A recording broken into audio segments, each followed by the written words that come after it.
Hello, Marty. So this is my game. This is the what we decided to call the Mortal Souls fighter project. This is the final submission. As you can see, we start off in kind of like a bright area. For a basic story, I was kind of thinking that maybe you fell into the beginnings of a cave. So during this section, you still have sunlight somewhat to see in, but then you come to this strange blocked off area. And if you hit it a couple times, it goes away. And then we're in this massive room. And so we're just kind of trying to get out, maybe, something like that. But anyway, we're going to try and navigate this little dungeon here. And this first section, I managed to have quite a bit of trouble on. So this section is sped up quite a bit, as you can tell.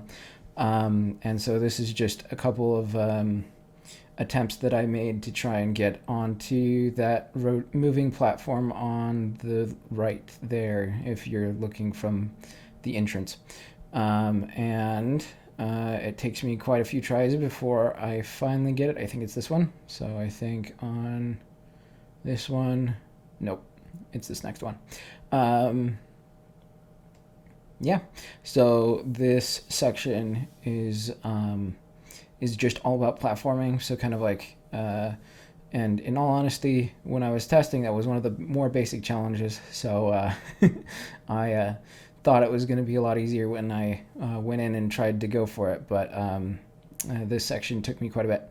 Anyway, we are now on to the second puzzle, which is a spinning cog that is being populated by these little sweeper arms that you have to navigate around and try to avoid while trying to get to the jump pads on the outer rim.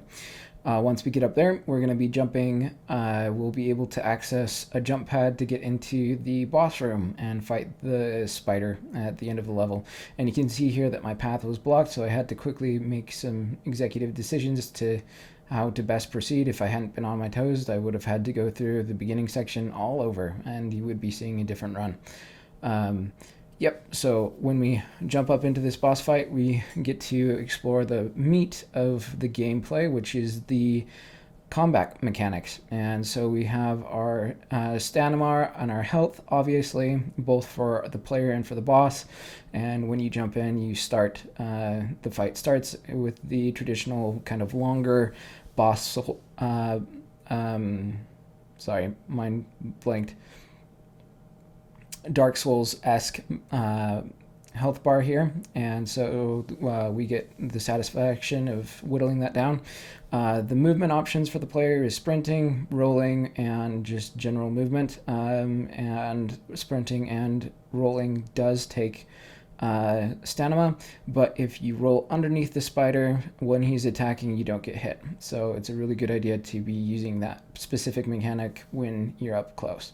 You can also block like I just did right there, but when you block, you don't take damage, but you do get knocked back, as you saw. When I take damage, I do glow red, just like the spider, so that we can have that visual, tactile notification when you're there. As far as the combat abilities, the player can attack, the player can block, the player can parry, and the spider can attack with the fire and the claw, and it can dodge. And that was the design loop that we decided to go with. The player can also decide to target, but I didn't use this in this run. So with the spider defeated, it plays an ending animation and the player wins. Thank you.